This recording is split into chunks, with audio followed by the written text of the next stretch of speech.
Hey everybody, welcome to the Fired Up with CJ show. Today we are going to be talking about how to be sexy and soulful, and it's a woman's guide to productivity. And we have Tara Rodden Robinson here who is going to be teaching us how we can be productive as women, and I think women and men, because I just think that the advice that you have in this book is really fabulous. It's for everyone. Thank you.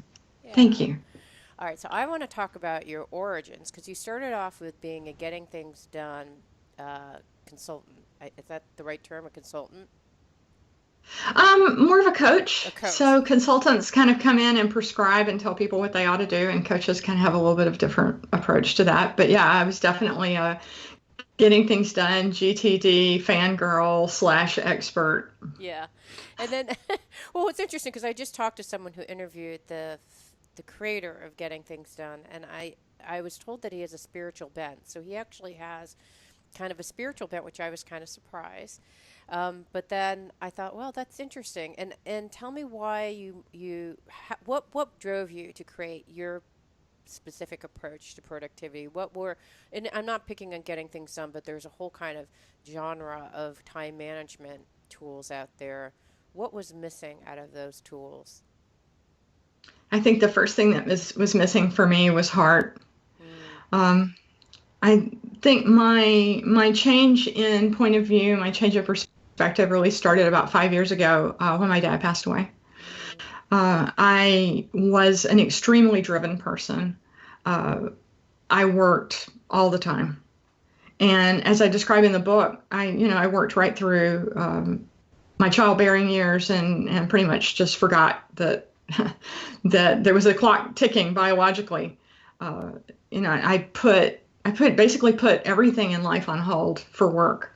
And mm-hmm, when I started out in academia actually. So I was a professor at a university, and when I transitioned out of academia, I just transferred all of that ambition to building a business. So in the year before my dad died, I was working 60, 70, 80-hour weeks. mm-hmm. And after my dad died, a couple of things happened. One, I scraped my schedule clean in order to be present for my mom and my dad while my dad was dying. Mm-hmm. And as a result of that, my business just about went upside down. I almost went bankrupt. Mm, And I began to kind of reassess my priorities coming out of that. I was suffering from depression. I was dealing with a lot of anxiety. I went through a period of really intense spiritual and psychological growth after my dad passed away. mm-hmm. And when I came back to work, which was about 6 months after my dad died, I looked at my old way of doing things that was very driven by making lists and capturing all these to do items and organizing them according to context and all the things that must sound very familiar to people who are into GTD. And I thought, where is the heart? Where is relationship? Where is contribution and gift and spirit in all of this? And I didn't see it there. Mm, And I started asking how I could create something that had had a real feminine vibe to it, something that was really about finding a heartfelt way of being in the world, that mm-hmm. treasured relationship over work, that treasured collaboration over competition, Mm-hmm. that actually honors caretaking and caregiving, which is Mm-hmm. not often honored by the work world. Yeah, absolutely. Wow, that's a beautiful story and it's very, I don't know if you had a chance to look at my website, but I actually have a very similar story where I was working um, probably similar types of hours, 60 to 70 hours at Microsoft, and I kept on delaying introducing my husband, now husband, but boyfriend, to my dad. And finally, we decided to go down for Thanksgiving to meet him. And I didn't know this, but my husband was going to ask for my hand in marriage. So it was this whole elaborate thing that I didn't even realize was even happening. But sensibly, we were just going to go down for Thanksgiving. And my dad died 2 weeks before we were going to Oh, go. And it was one of those things that I don't know for you what happened when your dad died, but it kind of made you reassess everything. Like, oh my gosh, this was more important. work was not as important as my dad meeting my husband to Yeah. be, or at that point, my boyfriend, who I was very connected with. And so, and that would have been a moment that my dad would have treasured, but I was too busy, and he was too busy. He was actually writing the last chapter of his book. I mean, think about that. So, Wow. yeah, so it's, but I think when you have things like that happen, it makes you really look at things in a different lens. And so I, similar to yourself, when you went back and you said, "What? Like what's happening?" I went back to work and I thought, "Why am I even doing this? I don't what am I even doing here? I'm not even know if I really even like this work." I mean, there's aspects that I really like, but then there are aspects that, like you said, it was outside of what was in my heart. So it felt Hmm. very like, what is the purpose? Like you start really questioning. And for me, that's what began my spiritual path of like, why am I even here? What am I doing here? Who am I? Why am I brought here on earth? Why did my dad die? Like all those kinds of questions kind of were raised. But for you, you kind of looked at your work and thought, wow. And I actually have to say that some of the insights in here that you talk about in myths, you put them very simply and you describe them beautifully. But that was, I'm assuming a lot of deep work went into that. I mean, No kidding. right? I was like, whoa, these are pretty deep. I mean, what was the precursor? I mean, what allowed you to create this work? Because it's said in a very simply beautiful. There are lots of beautiful stories. It's said very simply, but I looked. I'm like, no, people just don't come up with these insights. Like you're kind of like, here's myth one. I'm like, oh no, she did a lot of work. I know because I do a lot of work. That's how I'm like, whoa, these are big. So what kind of what kind of work did you do to get to these like beautiful gems that are in this book? Well, I think the book was written with several goals in mind. One was that I wanted to tell my own story. I wanted to really place this in the context of my real life. One of Mm-hmm. the things I've noticed is that a lot of experts, not just productivity experts, but experts in general, seem to be very invested in appearing like they've got it all figured out and that they're Right. perfect and that nothing ever goes wrong. And I have had a lot of struggles and a lot of adversity. And I really believe that all of that ought to go for somebody's benefit. Right. Somebody should benefit Yeah. from this. And I'm one of these people who tends to be very reflective. And so I'm always asking myself, what is the lesson in this? How can I grow from this? Mm-hmm. So that was part of it, was I wanted to make it a memoir. I wanted to put a lot of this into a context of my real life. Mm-hmm. So that was part of it. I'm a huge fan of Brene Brown, and love her works. And she tends to tell her books in sort of a memoir style, Mm. and I was very inspired by that. So that was kind of part of it. Another part of it is that I'm a total science geek, Mm-hmm. and I love information, and I love Yeah. science, and I love knowledge, and I'm constantly learning things. And so a lot of what you see that looks like that, and thank you for the huge compliment of it looking like it's very simple and it was very easy. There's hours and hours and hours of reading dense scientific papers Right. that that then I distill down into what are intended to be very practical, very really well-based solutions. So when I Right. talk to people about, for example, in one of the myths, it's a really counterintuitive myth is my time is precious. And people Mm-hmm. think that my time is precious is a perfectly fine thing to Right. kind of like, yes, that would be a positive thing. But positive psychology and research shows that people who overvalue their time actually become more impatient and more stingy with their time. Mm-hmm. And so when I tell people that giving time away to benefit someone else is a good thing to do and that would improve their relationship with time and they would feel less time pressure, that would be really kooky and kind of dumb if it didn't have like good scientific basis and there wasn't actual peer-reviewed research behind it. Interesting. And Wow. and so I give a lot of counterintuitive, really sort of unusual, out of the box solutions for things, but those solutions almost all come from either my experience with clients or peer reviewed research that's actually in the literature that I've Wow. evaluated as a scientist. Okay, I love that answer because it's exactly opposite of the answer that I thought you were going to give. And I love it because here's the thing. I actually have a lot of the same conclusions. I don't know if I would have said the time thing as that wasn't the myths, I wouldn't say in the way that you did, but very, very close. And I got through it by looking at my behavior.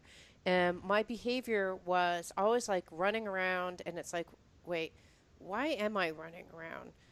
What am I trying to accomplish here? And because that was what was preceding my dad's death. This constant, and it's a habitual thing. It's not something that just Hmm. happened. This is a habit formed over the course of 30 years at that time. And I thought, well, why is it? And it is the sense that all the myths that you have are the ones that I came up with, but they're more about my personal, like digging in, introspective, like digging. Like, why am I this way? What's happening? What are the societal messages that are driving this kind of behavior that is really nonsensical? Right? But they're myths, right? They're societal messages that we hear from day one, right? And it Yeah. wasn't until my son said to me, he's like, "Mom, I don't have enough time to do that." And I thought, you're like 5 years old. All you have is time. Where did you get that? And I thought, oh, he got that from me. Because I'm running like, I don't have enough time. I don't have enough time. I don't have enough time to do that. We don't have enough time to do this. We don't have enough time to go to the park. Mommy has to go to this appointment, that kind of thing. And it wasn't until actually he said that I thought, oh my God, what have I created? Yeah, Mom, we don't have enough time to do that. I'm like, oh no. And so that's how I came at it. But I love that you came at it from a scientific basis, that you looked at this. And so did you hear, because you were a GTD, getting things done coach, you probably heard these refrains all the time, right? I mean, myth one is, I'll have more time later. So Right. is that stuff that you would hear when you were coaching clients? Um, Absolutely. yeah, I'm And I gonna still tell. hear this when I'm coaching Yeah. clients. So myth one, I'm just Um, gonna state this: I will have more time later. Time is outside of my mhm. control, and my time is precious. So these are the things. Right. And so were these based on talking to clients or knowing, like, how did you? Why these three myths did you pick? Well, when I started really thinking about how to structure the book, because really the idea was I wanted to make sure that women first had a good grasp on what they love, because the whole premise of the book is helping women to make time for what they love Mm-hmm. and for the people they love most. Right. So the first third of the book is really about helping women to kind of rediscover or discover for the first time what they love, Mm-hmm. because it is staggering how many women forget or Yes. Oh never. no. Yeah. And so I have women coming to me saying, something has to change. I feel burned out or I'm overwhelmed, and I have this yearning, but I don't even know what I'm yearning for. Oh wow. Oh wow. Yes. And so those yearnings, I've really come to believe that those yearnings are really our loves calling to us, expressing their own longings to be found. I Mm-hmm. really believe that when we find these yearnings in ourselves, that's something very deep within us that's asking us Mm-hmm. to to to seek it out, to Right. seek that thing out that's calling Yeah. to us, Yeah. which can often be, creativity, it can be a cause, it can be a relationship. There are a lot of things that it can be. Mm-hmm. Um, the second the middle portion of the book is these three destructive myths. And this is really about helping women to learn to make time.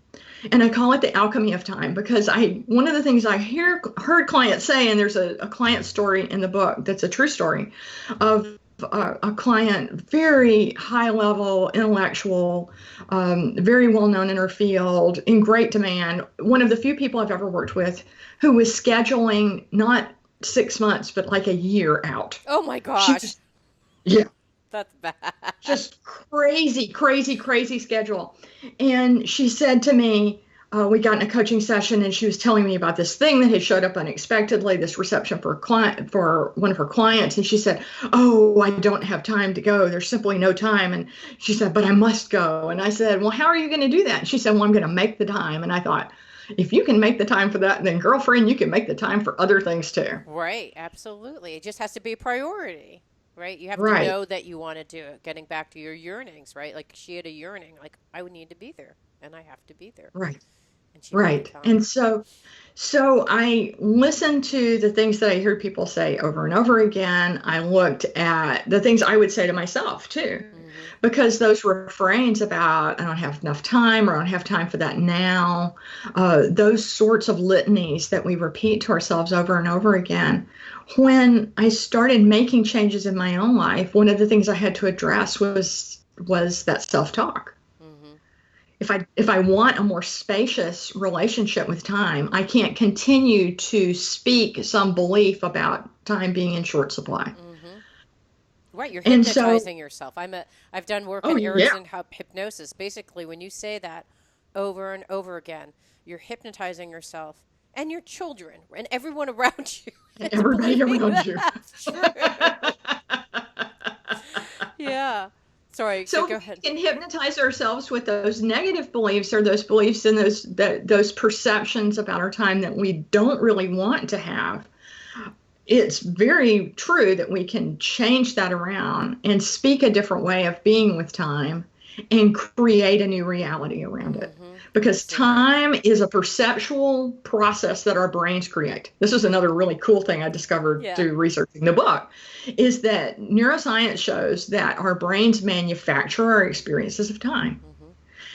So, one kind of little odd bit of trivia is that they think that schizophrenia may actually be a disorder of time ordering, time sequencing of the brain, and Hmm. that schizophrenia may actually be that the brain does not order events appropriately, and so to the schizophrenic, things happen out of order from the way they happen to us. Oh, interesting. And so they're experiencing things, but their brain thinks it's in the future. Oh, wow. Wow. Wow. Right. And so it's this disorder of time sequencing of the brain. Our brains are very, very powerful organs. Mm-hmm. And so we can utilize that power to our advantage, especially when it comes to the perception of time. We can have a more spacious experience of time if we want it. And that a lot of that is based in mindfulness. A lot of it's based in just getting rooted in the present moment. I just had a moment like this at about an hour ago, 2 hours ago. I was taking Feldenkrais, which is a body of work where you are super embodied. So you're figuring out, where's my shoulder when I'm standing? Is are my shoulders forward or back? Are my feet on the balls of my feet or on my heels of my feet? And I'm leaning to the left or the right. So you're doing this and then you're doing these really small movements, like just very small mindful movements the entire time. So for an hour, I'm doing this class, and I looked at the clock and I thought, oh, it's 20 of, and then I looked at the clock and again, I'm like, it's still 20 of, and then I could have sworn like 15 to 20 minutes had passed. And I looked, I'm like, how can it still be 20 of? Class is lasting like, feels like for 3 hours. And it wasn't it was just one of those things where I thought that's exactly what Tara said. It just felt like because in that was a very strong mindful practice, right, where you're mindfully thinking and feeling everything. And then that class, and I would swear that those 20 minutes were the longest 20 minutes I've ever experienced. But it is because the I have a yoga perception of class like time. that. Yeah, it's because of my mind, right? My mind was in a different space, and so time just expanded.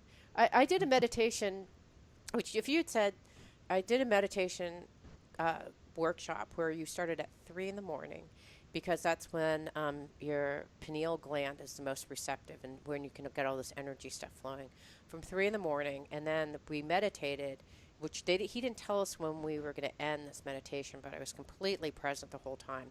We ended at 11 in the morning. So from 3 Wow. to 11, if you had said, CJ, would you have been able to meditate for like 8 minutes? I'd be like, no, let alone like 8 hours. It was just crazy. But that mind, it is one of those things that your mind just expands or contracts based on you don't if your mind is in the right space, time can be abundant. And so if you're really feeling like you're out, oh, I don't have enough time, I don't have enough. If you just meditate, like all of a sudden time just expands. I think for me. Yeah, no, well, the sort of the neuroscience behind it is that when the brain writes down many details into memory, it uses that as an indication that time is passing more slowly. Oh. So, in those moments of mindfulness where you're talking about being so embodied and you're feeling every sensation and you're really fully present, the brain is getting all this rich input and it's writing down all those rich details into memory. Mm. And so the brain says, oh, that must mean that time is passing more slowly. So the Oh. exact opposite is also true. If we're rushing through life, if we're not picking up on many details, we're going faster and faster, the brain is not writing down much into memory. And so the assumption that the brain is making is that time is passing more quickly. Oh, So the kind of fascinating. the irony of this is most of us, when we feel time pressured, we try to go faster and faster. That actually makes the feelings of time pressure worse. It's making what we want to escape from actually happen in a In much more more acute intense fashion. form, right? Right, exactly. And so even when people ask me, they say I'm really overwhelmed, the first thing I tell them to do is to really get centered on the breath, to just be very in tune with the breath, feel every sensation of the breath passing through your nostrils on the inhale and through your throat and the way your chest expands. And if you can just focus on breath, even for 30 seconds, that gives the brain then something to write into memory that's very much in the present moment. That begins to release that sensation of intense time Mm-hmm. pressure. Mm-hmm. And that's actually, in some way, so your myth three is time is my time is My time precious. is precious. And what's interesting about what and the kind of the way that you get to that point is actually taking every single moment and making it precious, which I love, which is what mindfulness is all about, right? It's taking every single moment, mapping it to your brain, and then making it precious, which I think is a completely different way. When someone says my time is precious, they're not thinking. They're not thinking about that. What do you think? Based on when you hear that, and I love actually some of the quotes that you have in here, but um, it's basically when you said it's when people say my time is precious, they're doing it in comparison because the unspoken and yours is not, right? I mean, that's Exactly. what most people mean. And what I love, then you have in a quote in a book, you said, when thinking of time as a personal possession, we become eager to hoard, to defend, and to grasp. We begin to overvalue our time so much that we undervalue the time of others. Worse, by getting deeply attached to our own precious time, we can start to feel resentful of anything or anyone that intrudes or threatens to take some of our precious time away, or that seems to interfere with our expectations about what experience ought to happen. I mean, and so this is why we hate things like waiting in line, a slow Or car in the fast traffic. line. Like, what are you doing? Yeah. What makes you think you can actually drive so slowly? Do you realize how irritating that is to me? And so part of this is this this sense that we're owed certain experiences and that we're Yeah. entitled to a certain way of things turning out. And so part of what I talk about here is seeking equanimity. Mm-hmm. And so for folks who have studied meditation or have heard much about equanimity, it's this sense of evenness of mind. Mm-hmm. It's not getting hijacked by our emotional reactions. Mm-hmm. It's having a more sort of calm approach, whether things are intensely bad or intensely good. And so meditation, especially Buddhist meditation teachers, talk about equanimity a great deal. But equanimity is really a beautiful quality because it allows us to kind of stand back from those knee-jerk reactions we might have in the moment and then ask ourselves, well, do I want to be impatient here, or is there a more skillful response to this Right. Yeah. situation So when you're besides sitting in impatience? traffic, you could say, "Oh my God! Like, when is this gonna go?" And you're cutting in front of me now. Like, what's this all about, right? Not that I ever experience or think any of those things. But if No, no, no, one no. would think those things, you could probably think, well, I'm not going to get there when I thought. It is what it is. That's at a place of what would equanimity look like in that case? Well, so I'll give one of my own examples. Yeah, Was last night I had to go pick my mom up at the airport, right.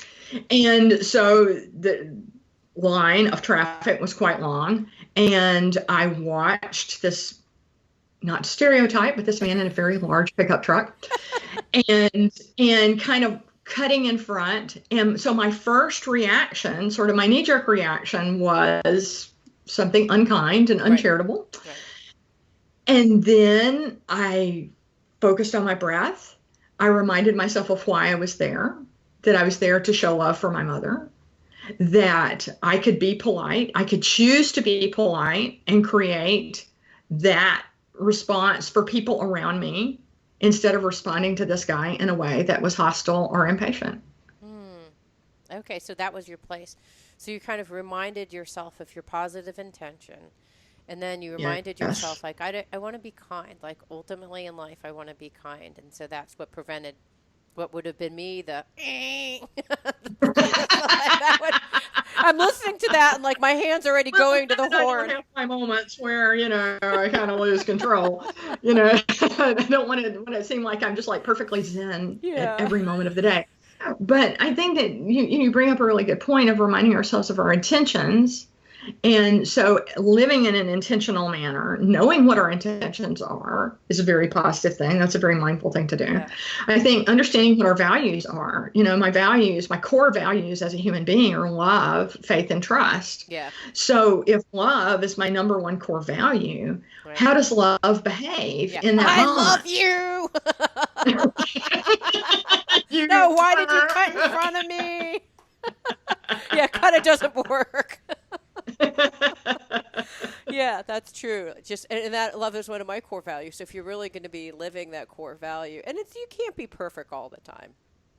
No, and I don't want anybody to think that that's what we mean by that. But I think that when we cultivate these small moments of equanimity and we cultivate these small moments of releasing our own preferences. So one of the stories I talk about in the book is from meditation teacher Darlene Cohen, who has since passed away, and she talked about practicing non-preference. Hmm. And the article was originally published in, I think, Shambhala Sun, where Hmm. she was talking about her journey through cancer and how by practicing non-preference, practicing not having her own way all the time, when she experienced cancer, one having one's own preference is no longer available. Right. When we're in this midst of deep pain, deep suffering, deep difficulty, that we don't get to have our preferences. Right. And so what she pointed out is that if we live a life of preference and we're constantly grasping after what we want and what's ours and having things our own way,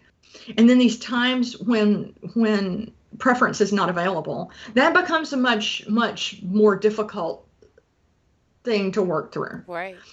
And so there are these small acts that at the time seem very trivial. And so like choosing ice cream, flavors by just closing my eyes and pointing. Right. I love that idea.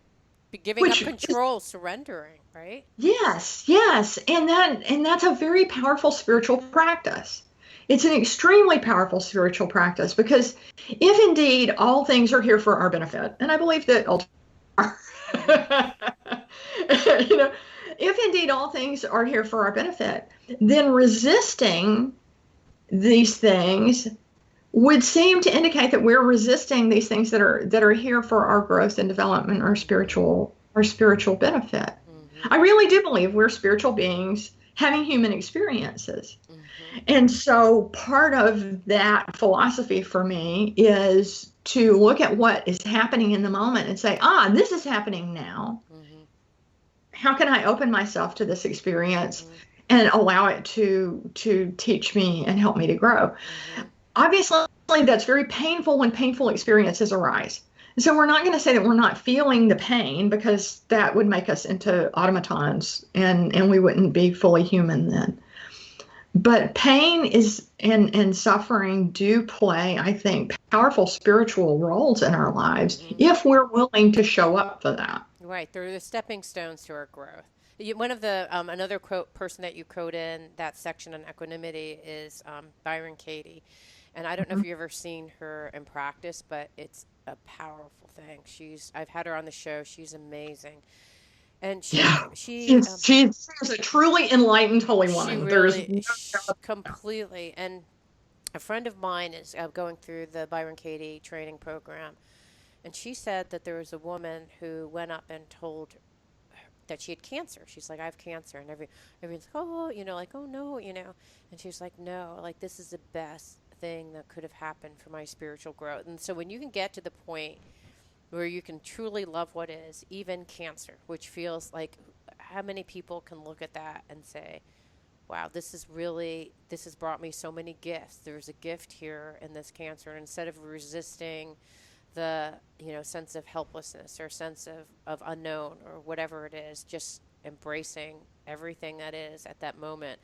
Like, that's a powerful thing. Now, it's something we can all Yes. aspire to. It's not easy, but No, it's not easy. but that truly is, like, if you look at the myth of your third myth, my time is precious. It really is, when you really do value every single moment, as you said, whether we want them or not. You said precious. I can't remember what you said, but to take actually our time, even the ones that we aren't really liking, as precious, or that we prefer. You Yeah. said in the book. Um, I want to go back to something else you said earlier about time is outside my control and how we hypnotize ourselves, right? So, and I love kind of the reframes that you have in here. So, we have, so, so there are things that we could say instead of saying, I don't have time. What are some other things that we could say? So, if we're going to hypnotize ourselves in a positive way, what would we say instead of I don't have time?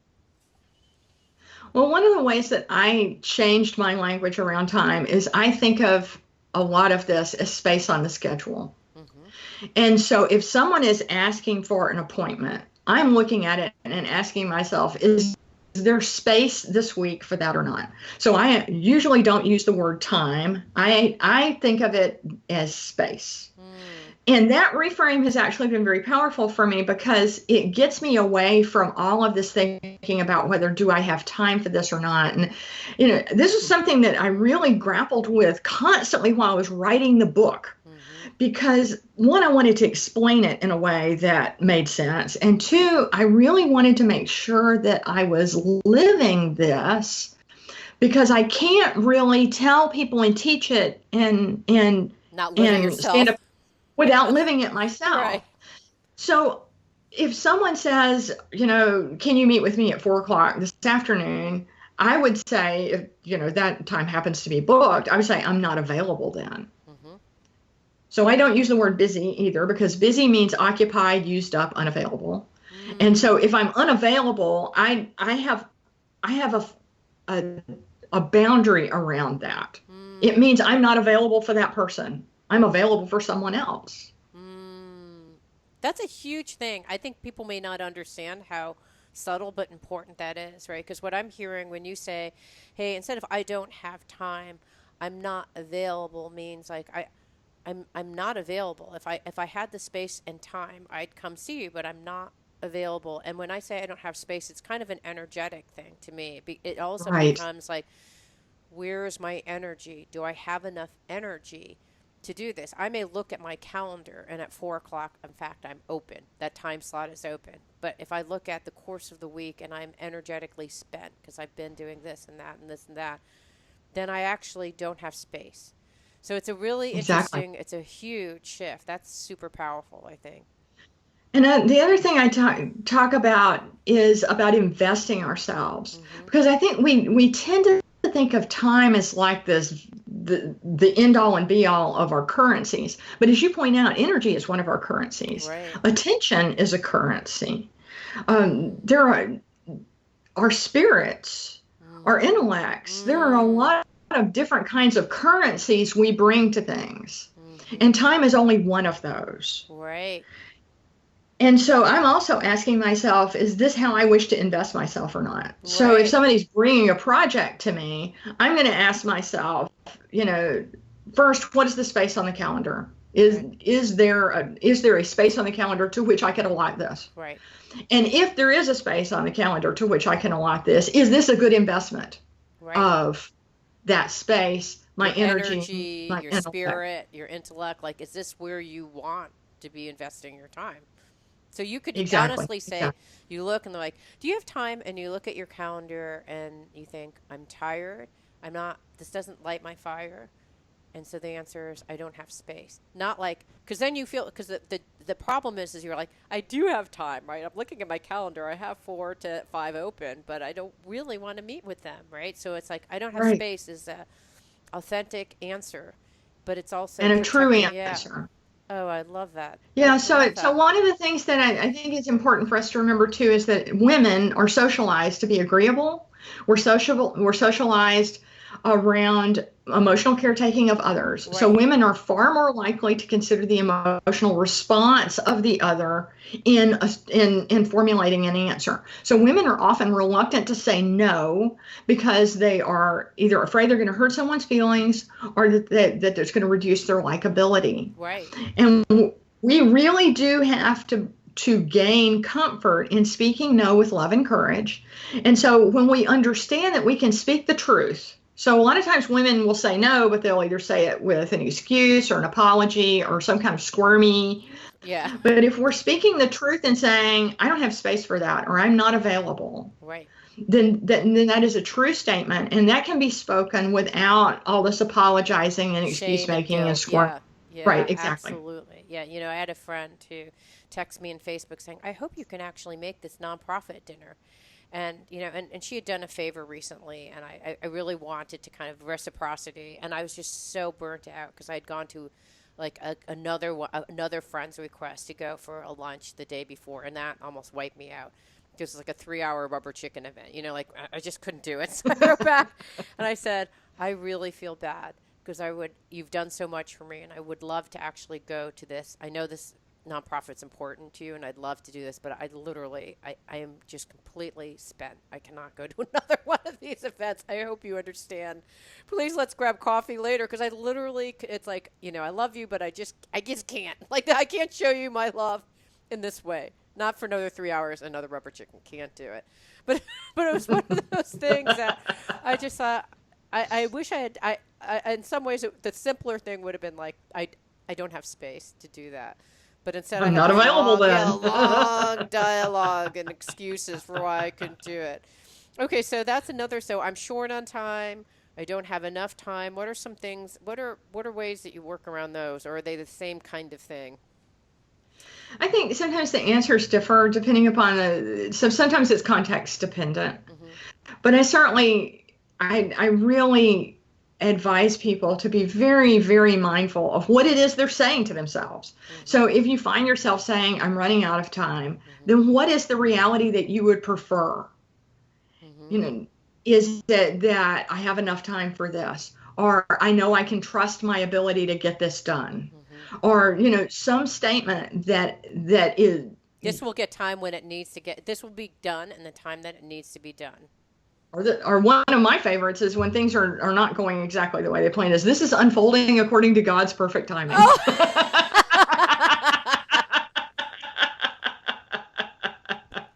Okay, I love that one. Right, because I actually had yesterday. I've been really trying to practice some of the things in the book. So I allotted like uh, time chunks for things that you call as your BDS, which stands for, what is it called? Brief daily sessions. Brief daily sessions, right? Which are things that kind of the way that I read it was they're things that are not urgent but are really important, but they keep on getting kicked off the schedule. All right, so I have like Yeah. probably 7 things that are BDSs. So I thought I'm going to put it on the schedule. So I put it on the schedule, and then yesterday I kind of like did like my little move of shame where I'm like, oh, didn't do that, move it next tomorrow, move it next. And so but I love like this is all unfolding because it's not as if I spent the time during the day doing other things that were less important. They were at the moment they were the most important thing I had to do. One was a job interview. One was contacting someone for an radio. Like they were important things. Um, but I love that things are just unfolding in God's perfect timing. Well, and I think you bring up something, and I'm going to see if I can quickly find it in the book because I talk about this thing called the soulful examine, where I give a sort of a way of coming to the end of the day, and so that we're not kind of in that guilt and shame place of Yes. I didn't get this thing Yes, I please didn't tell get me this how thing to done. get there. Because that's where I was. I was like, well, I had six things on here, none of which, oh, well, I did sort it. Well, I thought about this one. I just moved all six of them to the next day. And it's not like I didn't do other stuff that was important, so, but it was weird. I felt bad. So it's on page 192. It's this little process that is based on a prayer that is a very old prayer that actually comes from the 1500s. Saint Ignatius of Loyola came up with this thing called the Examen prayer, and I've kind of adapted it. And so the idea is that we quiet ourselves, and then we just kind of think about what happened during the day. Right. So what we intended to happen and what we didn't intend to happen. Those things that just showed up, and that we allow ourselves to experience gratitude for the gifts that Mm-hmm. all those things brought to us, because we get gifts throughout the day. Mm-hmm. And then we can call to mind our plan for the day. And with love, ask ourselves which of these areas received sincere and devoted effort and which did not. Mm. And so we're just asking, was I able to bring sincere and devoted effort to this today or not? Mm-hmm. And just observe our responses to that. Mm. And there's not any judgment about this. It's just, yes, I did, or no, I didn't.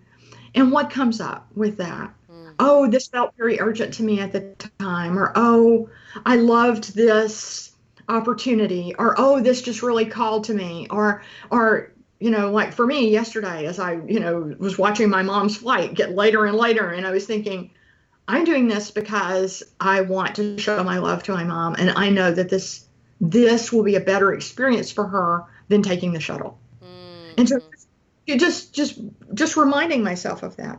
Mm. And then when we see that we're effortful, no matter how much effort we gave or how effective our efforts were, we can give ourselves the gift of thanks. We Mm-hmm. can thank ourselves for what we did do, Right. and just allow ourselves to forgive ourselves for those times that we were unable to make the best effort. Right. And so it's this. I think it's a very we've talked a little bit about spiritual practices, but I think this is a very important spiritual practice of a rhythm of gratitude and forgiveness, Mm-hmm. forgiving ourselves and others, offering gratitude to ourselves and others. If we as human beings could learn to sort of live in that space of gratitude and forgiveness, think about how different the world would be. Yeah, absolutely. Yeah, it's interesting. So what I did I'm thinking back, like, what did I do? Anyways, so I had a job interview that ran later, but it ran later because I wanted to find out more information. So that like ran over by 15 minutes. And then I was so overtaken by the interview that I had to lie down flat for like 15 minutes and just figure out in my head, do I want this job? Do I not want this job? What's happening? So 15 minutes was just getting my head unscrambled afterwards. And then I started writing the blog post to summarize and prepare for the show. And I was putting an hour on it because I didn't really, because I spent, I read your whole book. It took like 4 hours to read the book. So I spent, and I did that because each time I read, I'm like, oh, I really like this. Oh, I really like this. So I just kept on reading and reading. But had I not really liked it, I would have said, okay, I'm stopping because I'm not getting anything out of this. And that's okay. I still love this person. I'm still going to take the stuff I do love and bring out the stuff that I think is fantastic. So yesterday, that's what happened. It took longer than I thought. It took an hour and a half to write this blog post as I was kind of like, how am I going to put this stuff in? Like, do I follow her format? How do I summarize, a 4 hour book into like a 10-minute article? So I was doing that, but it took like an hour and a half. And then I had a conversation with my husband about the interview earlier. But all these kinds of things slipped in, and I have a lot of gratitude, and I can forgive myself because, yes, I didn't do the four other things that I expected, but I did do other things that were critical and important to my soul. So I like Mhm. that. I like that model. So the BDS is the idea of actually taking some things that are really important and actually marking out time slots for that in your calendar and not being kind of crazy perfectionist because there's this idea of I never have enough. I love that idea. You never have enough time to do X, Y, or Z. And so I just said, you know what? I usually would probably take more time to write the post, probably like double or triple the amount of time to write that post. And I thought, I only have like an hour to do this today. So I'm just going to put this in an hour time slot. And so I got to the hour, bing, I had like a little gong that went off every 20 minutes. So I knew how, like, oh my God, like, and it was great. It was kind of interesting because I've been trying to practice with how to be better at time management. And I'm actually pretty good. But still, the 20-minute bing, and I was like, okay, I should be a third done. It's like, I've been like crazy summarizing it. Another 20 minutes passed, so 40 minutes, bing. And I was like, I don't know if I can finish this, but I will try my best. So it's like, just like, going through, I'm like, I don't have to close. Okay, I should talk about this. Okay, just going through this thing. And then, then finally an hour occurred. But I have to say that there was a little bit of stress as I was trying to hit my time markers. And I do wonder whether the quality is as good if I had spent 3 hours. I don't think I needed to spend 3 hours, which I would have done before. But I do question, like, how do you get the quality still good and not that sense of rushed feeling? Do you have Some any of it is tips? practice. Really? Some Okay. of it is practice. Oh yeah, heck yeah. So, an example from my life recently, a colleague asked me to write something for a book that he's doing.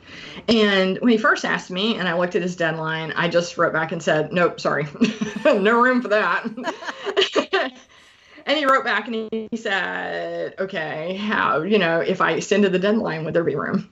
Right. And so then I came back and told him what my reluctance was. Hmm. He wanted a piece of peer-reviewed research to back up what I was saying. And I said, look, what if I end up spending all of the time allotted just trying to find this piece of research that you Right. want me to cite? Right. I said, what if there is no research to back this thing up? So then he turned around and sent me a peer-reviewed paper and said, here, use this one. And I was like, okay, now we can do this. So I Oh, put 90 minutes in the calendar and I wrote out exactly what he wanted.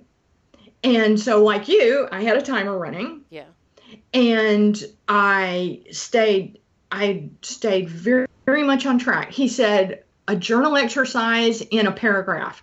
So I was brutal with myself. I didn't overwrite. I didn't overthink. I also looked around to see if I had something already worked up that maybe I could kind of modify a little bit. Right. I leveraged that. And then when I got to the end of that, I looked at the next thing and he said 1 or 2 sentences. And man, I gave him a sentence. Because part of it is perfectionism, right? Part of it is are something along those lines of what is good enough. Right. And often what we think of as good enough is actually far beyond what good enough really is. Right. So some of it's practice, some of it's the willingness to really find out what good enough is and stick with that, and then not lose ourselves in trying Right. Yeah. Say it to over perfectly. perfect Right. it. Right. Some of it is having good systems. So when I write blog posts, for example, I like to have very lovely formatted images that have, my logo on them and captions and things like that. Some of that is just practice using Adobe Illustrator so that I can get in there and rock through it really Hmm. quickly. Hmm. So I think, so I think sometimes we hear this idea, so that what you're really talking about is shrink to fit. So there's kind Right. of two skills. Right. So there's the brief daily session, which is the quick start. Right. Set the clock for 3 minutes. And if at 3 minutes you are still not into it, motivation hasn't followed involvement, then you can quit. Right. Shrink to fit, set 90 minutes, blast through this thing, don't let it go over. Right. Both of those are companion pieces. One's getting you started. The other one is helping you to work with alacrity, not allowing yourself to get distracted. When I run into difficulty on a piece and I start to feel itchy, that's when I want to reach for my phone and look at Instagram. And I think a lot of people are Hmm. like that. We find places of discomfort in our work, Mm. and when that discomfort hits, then we turn to the quick fix to numb the discomfort, which is often, at least in my case, social media. Right. But if we're working shrink to fit, Right. then look, I got 90 minutes to get this thing done. I Right. cannot reach for the phone. Right. I have got to breathe through the discomfort and hammer this thing out. Right. it makes us and I think it helps us train ourselves to be more efficient and more effective, because face it, most of us are training ourselves to the exact opposite. Right. We hit the place where we don't know what to say, or the sentence is not coming easily, or we're feeling a little dry, and so instead of staying in that moment and working through it, we reach for our phones. Right. Yeah. That way I can get distracted because I'd rather numb the discomfort of not knowing, of not knowing what to do next. Right. Sadly, we've run out of time. You so much. We've had Tara Thank Rodden you. Robinson, and look at this beautiful piece of. She's also an artist, and you can see in the back wall where this cover for her book came from. It means so much to me that you're listening to the show. Would love your support in any way by giving me comments below, or to subscribe to the show, or share the show with friends. Thank you again for your support. Love and blessings.